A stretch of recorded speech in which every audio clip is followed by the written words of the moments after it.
boa tarde a todos. Hoje, então, nesse próximo Hot Topics que a gente vai apresentar, o tema vai ser de Precision Medicine in Sepsis, né?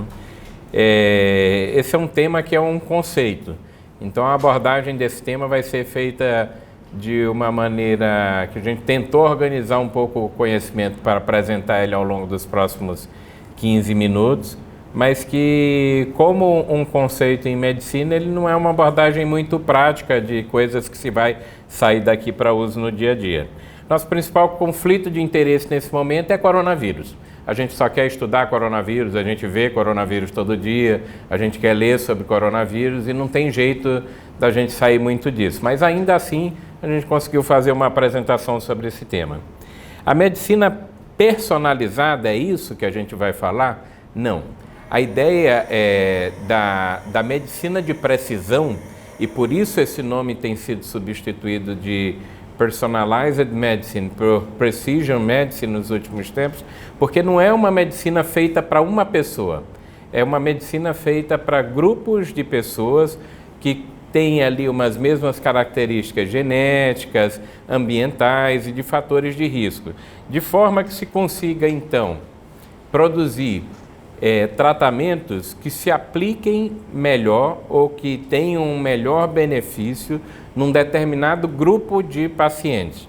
E isso eu estou falando dessa medicina de precisão de uma forma geral, para vários tipos de patologias e de pacientes. E de que forma isso poderia, então, nos ajudar em pacientes com sepse? Esse slide, com esse diagrama, ele traz muito bem de que forma a gente poderia interferir fisiopatologicamente em cada um dos caminhos de inflamação, anti-inflamação, resposta imune a uma determinada infecção. Mas, como eu sou um pouco mais prático do que isso, eu resolvi tentar organizar esse tema na forma de um conceito, novamente, como expliquei, para que se consiga entender melhor isso.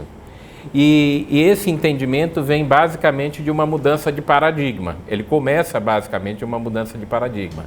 Antes a gente entendia a sepse como uma disfunção orgânica ocasionada por uma hiperinflamação.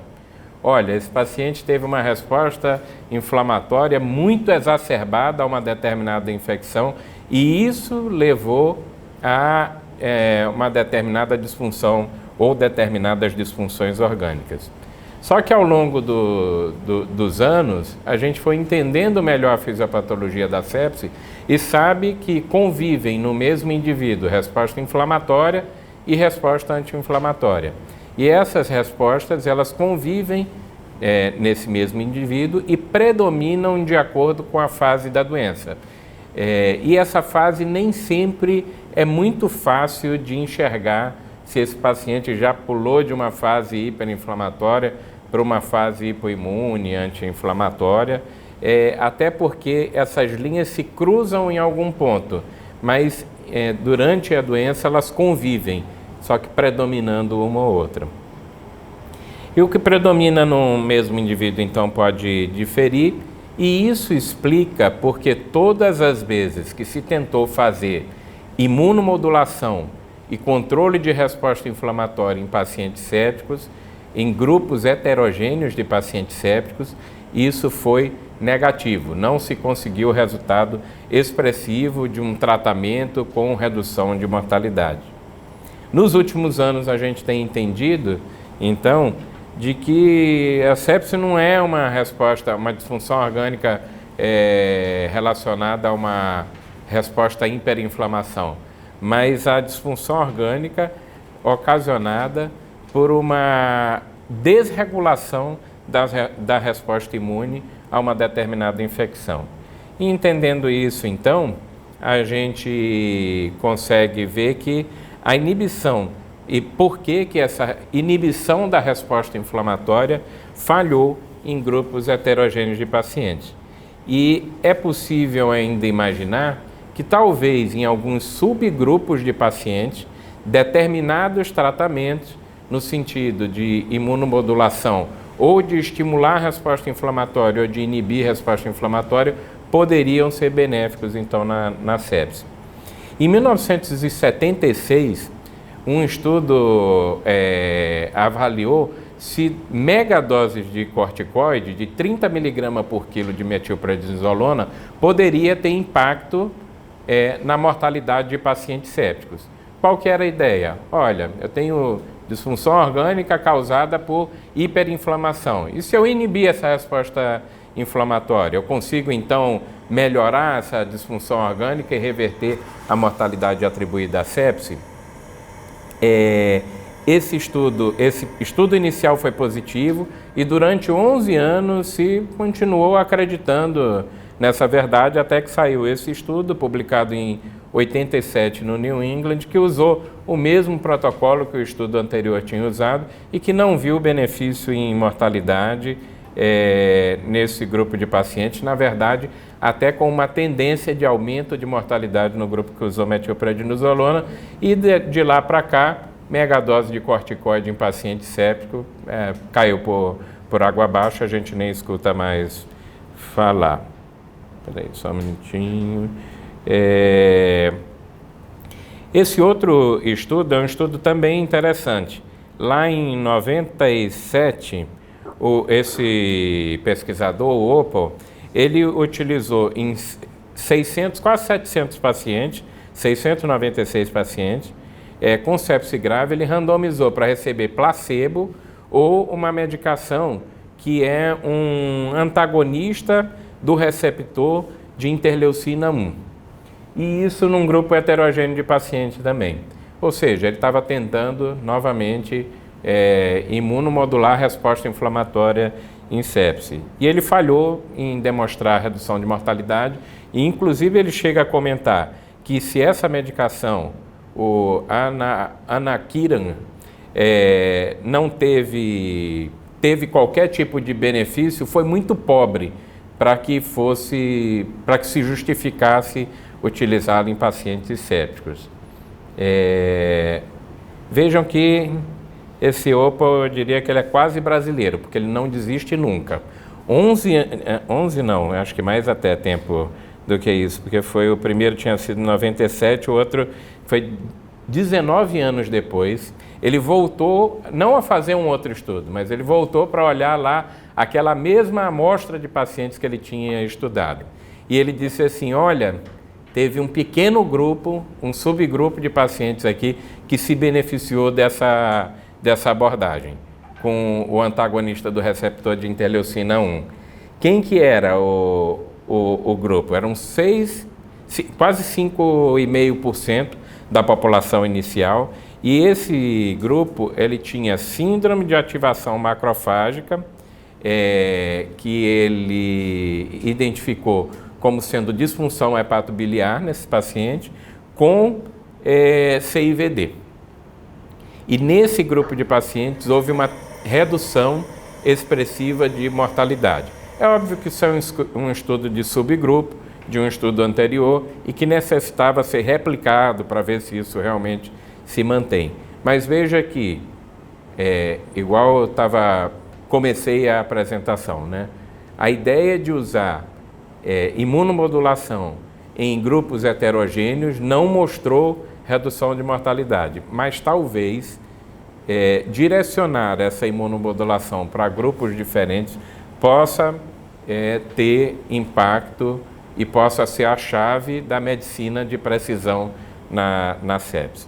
A mesma coisa, há 20 anos atrás, há praticamente 20 anos atrás, o FDA aprovava a primeira medicação de uso específico para pacientes sépticos, específica para tratamento de pacientes sépticos, que era a drotrecogina alfa ativada. Apesar do resultado que foi surpreendente e animador inicial, né, passou-se a indicar essa medicação de uma forma meio estranha, porque a gente dizia assim, olha, quem deve usar a drotrecogina alfa?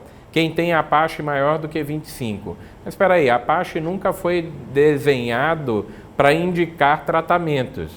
Então a gente percebia, no fundo, que a gente não sabia para quem exatamente drotrecogina de fato tinha alguma ação. A gente percebia que ela tinha alguma ação e que os resultados do estudo Progress lá de redução absoluta de mortalidade, relativa de mortalidade, e de um NNT de 16 tratamentos para uma vida salva, eles não eram falsos. Que quando se ia para a prática ali, talvez tivesse alguém que se beneficiava, mas a gente não conseguia dizer exatamente quem era. E aí, com resultados negativos em outros estudos, a medicação acabou sendo retirada do mercado. O que a nossa impressão, então, e nosso entendimento, é de que esse entendimento da fisiopatologia da sepse, de inflamação e anti-inflamação, entre outros fatores, é importante antes de seguir nas pesquisas de imunomodulação em sepse. É importante entender o que predomina e onde de fato a gente deve atuar. Mas será que há realmente uma mudança de fase nesses pacientes? Há realmente uma mudança de fase inflamatória para anti-inflamatória? E como que eu vou fazer para identificar isso? Esse estudo aqui de 2011 dividiu em pacientes em fases de acordo com o dia do início da sepse. Uma fase bem inicial, logo antes do diagnóstico, uma fase que ia ali do D0 ao D5, uma outra fase que ia do D6 ao D15, outra do D16 até 150.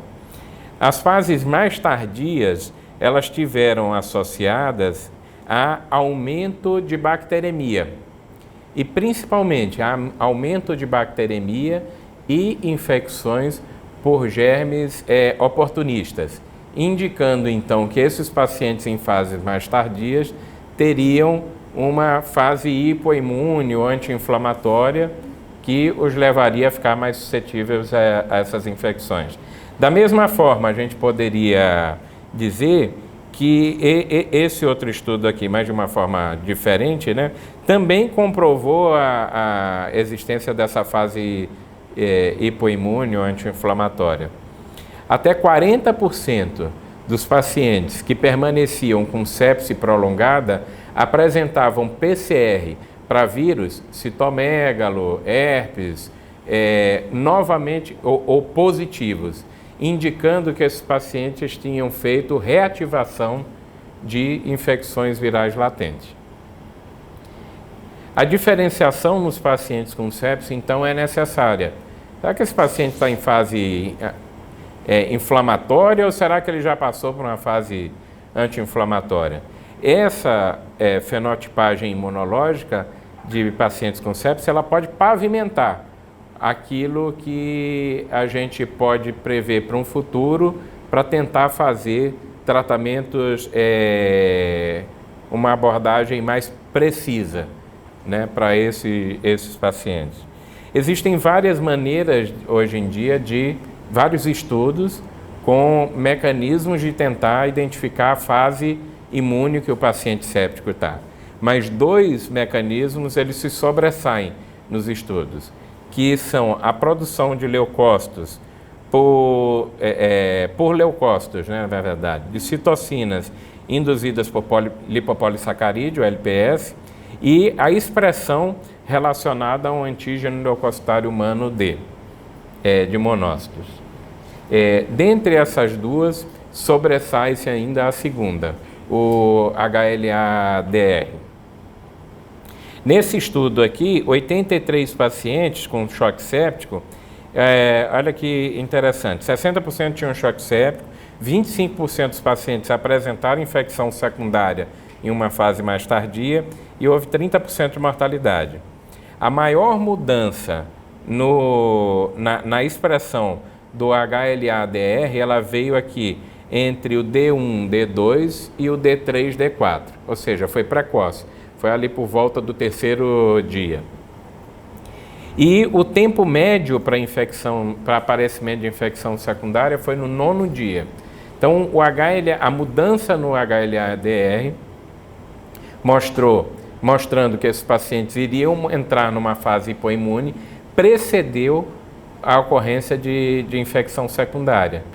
E isso é uma coisa boa, se você dosar ali o HLA-DR por volta do primeiro, segundo, terceiro, quarto dia, e ele subir muito acima de um determinado cutoff, que ele não coloca qual aqui, isso poderia indicar que esse paciente vai entrar numa fase hipoimune e esse paciente vai ter mais infecção secundária. Esse outro estudo aqui, ele utilizou um cutoff do HLA-DR de 800 anticorpos monoclonais por célula e utilizou esse cutoff para fazer uma medicação que é um fator estimulador de colônia granulocítica macrocitária. E não teve resultado em termos de mortalidade, mas teve resultado em termos de estimulação de neutrófilo e de monócitos. Existem várias outras medicações já estudadas para tentar, e com resultados promissores em estudos pré-clínicos, na tentativa de imunomodular, tanto estimular inflamação, quanto de estimular, na verdade, bloquear a inflamação, como estimular a imunidade em fase anti-inflamatória. Alguns estimuladores que já foram estudados, interferon gama, interleucina 7 e anticorpos anti-morte celular programada do tipo 1. De fase de medicações estudadas para a fase anti-inflamatória, a gente tem visto e discutido muito duas, principalmente uma delas, né? Que é o tocilizumab, nos últimos dias, que é um inibidor de interleucina 6. E esse mesmo tocilizumab já estudado em outras áreas. Lembram que falei inicialmente, num dos estudos iniciais, de uma medicação, um antagonista do receptor da interleucina 1, que também vem sendo utilizado em alguns pacientes agora, nesse surto de Covid, né? De qualquer forma, tudo isso é muito conceitual e, como coloquei aqui, talvez o que vá pavimentar o que a gente deve fazer, que tipo de medicação a gente deve escolher, seja realmente identificar, e isso não é fácil, identificar quem já passou de uma fase para outra, quem é inflamatório, quem é anti-inflamatório, de maneira precisa. Porque todas as vezes que se tentou imunomodular ou cortar a resposta inflamatória em pacientes sépticos, em grupos heterogêneos de pacientes, isso não deu certo. Então, medicina de precisão ou precision medicine é um conceito interessante em sepse. Tratamentos direcionados à correção de hiperinflamação em grupos gerais, heterogêneos de pacientes sépticos, falharam todas as vezes que tentaram ser utilizados. A identificação do perfil de imunofenotipagem imunológica é o próximo passo para a construção de tratamentos personalizados e não há, até o momento, tratamento específico, direcionado e consolidado para correção de resposta imune desregulada na sepse. Era isso. Muito obrigado.